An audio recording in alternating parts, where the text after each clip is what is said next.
Hello, and welcome to the TV room. David Bradley here, but I'm not working on a pet or another thing of that nature. It's microwave time. I'm a little baffled because, I've had, as most people have had, microwaves,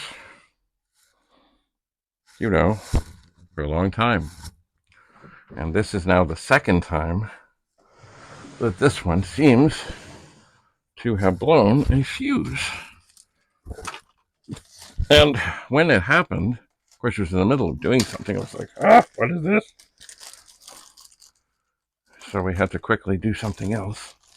And I knew I had the fuses around somewhere. Sure enough, I put them in my toolbox where I would not lose them. But I searched in the kitchen thinking I left them there. Now, the other thing that this thing has, just to add to the joy, it has security screws. Those are the kind, they're like TORX bits, and you have to have an extra little hole. I guess that's because they don't want just anybody opening up. Well, I was like, oh, what have I done with those? But I knew at the time that I got these, I did get more than one set.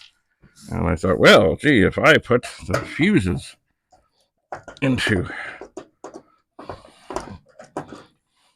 the toolbox, maybe I put the screwdriver or the things in this. I guess the last time I did this, I must have lost a screw.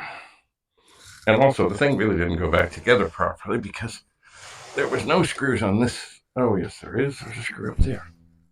Oh, that's this side. Okay, that's that side. Oh, dear, what have I done? What have I done? Okay. The other side had no screws, and then it really never did kind of go back properly. It kind of sat funny, but I thought, oh, well. Oh, no. No. Don't lose a screw. Okay, so this, and I'm still baffled as to why the fuse would have blown. This is a Panasonic something. Oh. Caution, to ensure contained protection against shock hazard.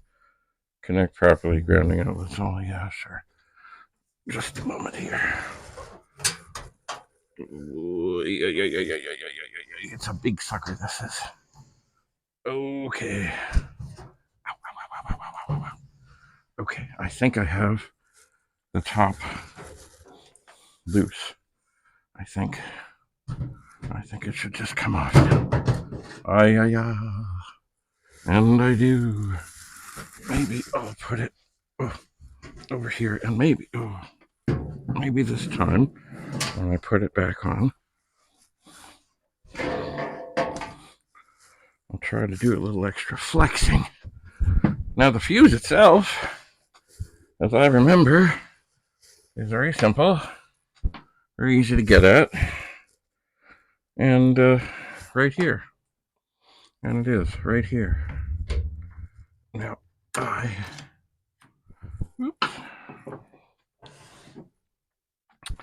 don't. Come on. I must have something here that I can get this with. Oh, yes, I do. Little wee pliers.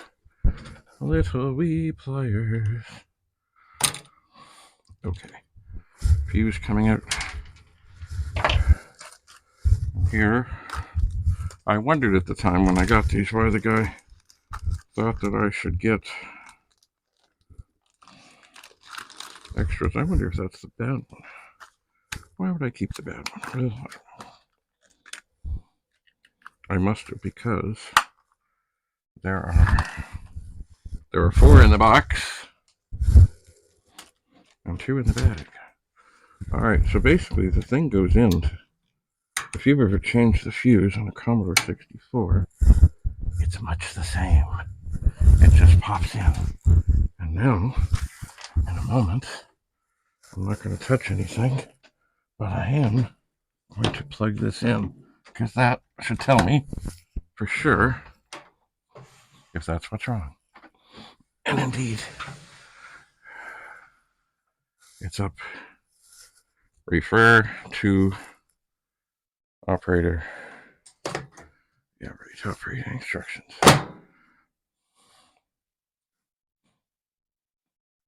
Before use.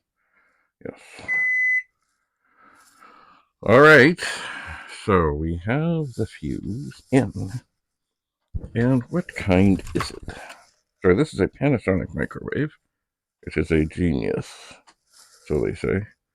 This fuse is a 20 amp, 250 volt AC, 10 KA, 125, 7050 amp, 750 amps, 250 volts AC, whatever. Anyway, quantity, there were 5 of them. I suppose I'll just do as I did before. I'll keep the good ones in the bag and not the others. The others can stay in their little container.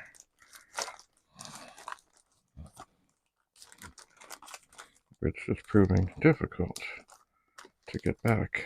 There. That's in the bag. Okay, so now I'm going to immediately, now that I've done all this, I'm going to unplug this. Because I know there are voltages, there are probably capacitors in there, and I don't wish to encounter them. So now, this needs to go back on top. Now, which side is which? Okay. Now, because the last time I found that it really didn't fit nicely together after I did this, I might try giving this end a little extra bend. Perhaps I will. Okay. So, put this over the end. Put this over the end. This is not going as neatly as I would like. And then it's all going to go up and under this lip. And of course, I never know why. Have I got this the right side? The other side here is still sticking out. And it bothers me. It does.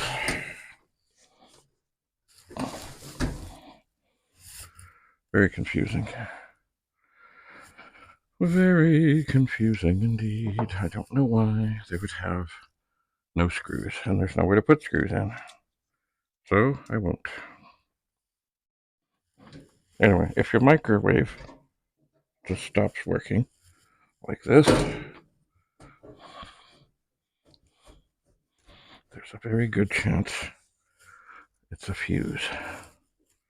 That's all it is. Why did it blow? Who knows? This is now the second time I've had to do this with this microwave. I've never had a microwave blow a fuse before. Never. And if I really felt like it at this time, as I'm dealing with this, I would go and find others. Oh dear. What's this here? No. I would find other screws for the back that were not this security thing.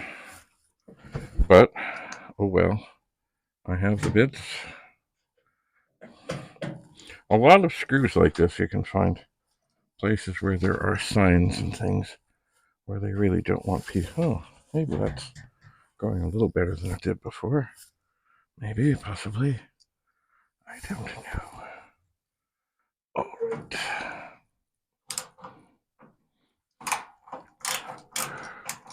As always, I do things up snug, but not too tight. And because I guess I lost the one I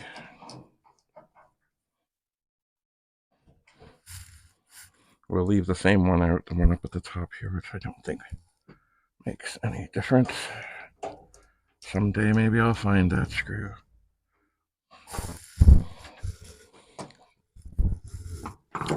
All right, so to summarize, like here, I got extras.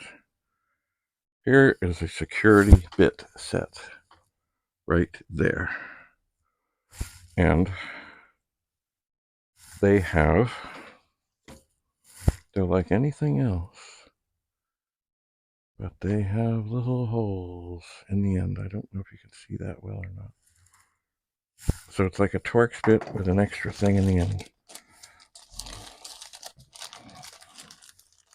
Aha. Looks like I got extra this one for this microwave. Normally it's printed on there.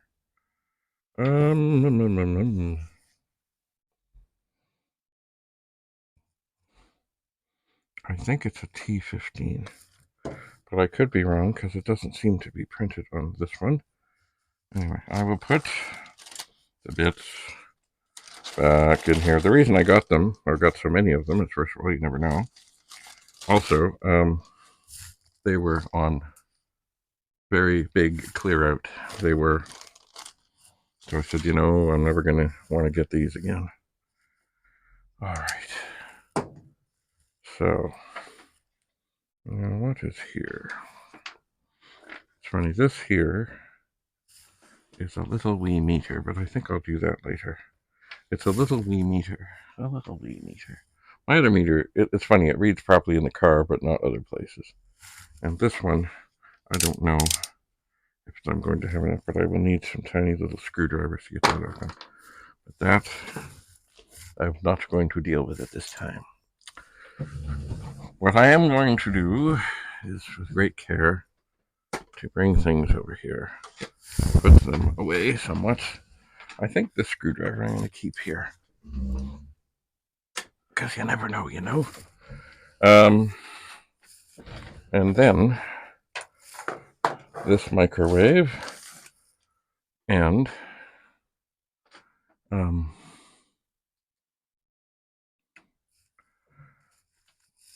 all these other things will go back. I'll put the stuff back in the toolbox, and hopefully next time I won't rip the kitchen apart trying to find the stuff. I'll just remember toolbox. Maybe I should put a little note on the back here. Look in the toolbox.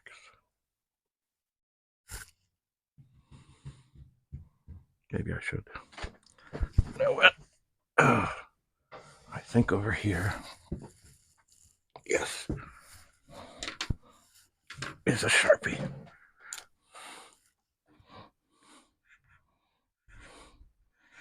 Look in the, be more specific, silver.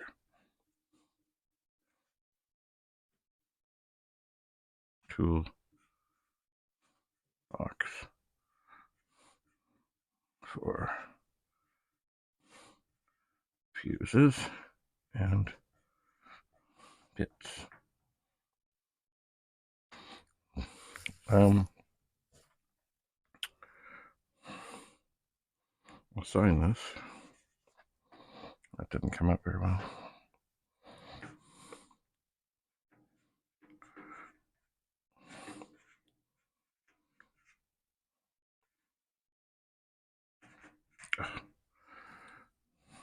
That's fine. Okay. So, now of course, if you are not comfortable with doing this, don't do it. The other thing I would say is, in a way I found out that this was such an easy thing to do, is I did look on YouTube and found a video on the fuse in such a microwave, and found that it's just like a little